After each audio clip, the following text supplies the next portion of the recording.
打扫的第一步，我会先打开 iRobot， 可以像这样用 App 启动它，也可以直接按它机身上的按钮。它还可以选择清洁模式，在设置的清洁偏好里有清洁次数的选择，你可以手动选择1次或2次，也可以让它自己智能的选择。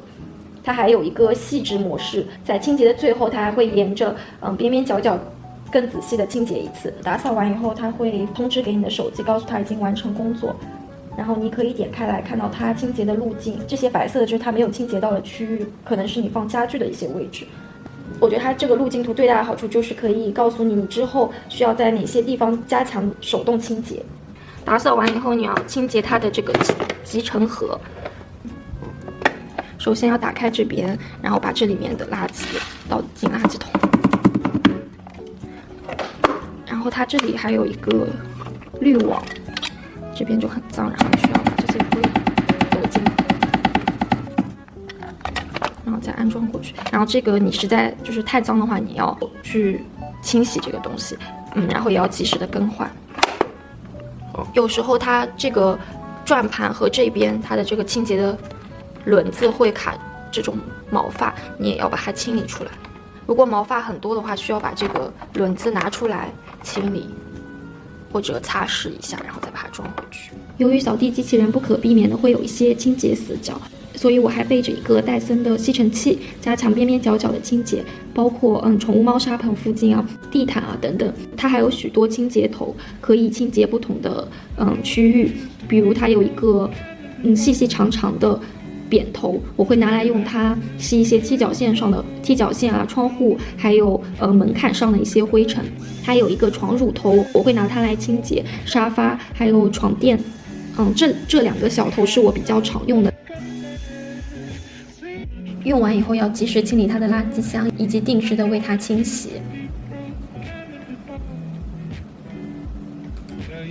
我买了一个专门放戴森吸尘器的架子，它可以直接连接电源进行充电。接下来就是烘干机了，我买的是博士的热泵式烘干机，它有许多模式可以选择。有衬衫需要烘干的话，还可以打开防皱档，这样就不用后续再用挂烫板熨烫了。被子被套也可以经常干烘，进行除菌消毒。烘出来的衣服超级温暖，不用再担心天气，也不用再担心时间的问题。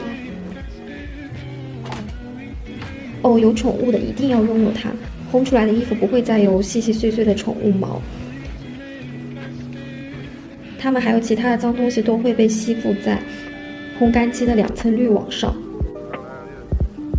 所以每一次使用完烘干机以后都需要清洁这2个滤网。清洁起来很方便，只需要把上面的脏东西清理掉，再用水冲洗一下就可以了。顺便还要清空烘干机的水箱，如果你的烘干机没有通下水管道的话，以及它的水箱里面也有一个滤网需要清洗。相信我，拥有烘干机的人真的会超级幸福。在睡觉前，我还会打开洗碗机，把一天的碗筷、杯子等等都放进去清洗。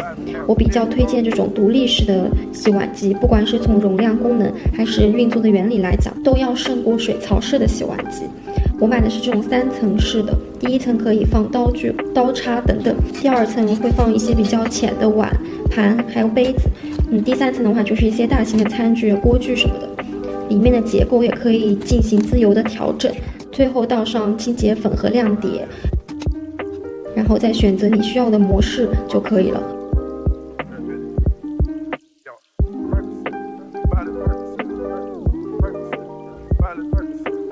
我一般都会加上除菌备护，加强烘干。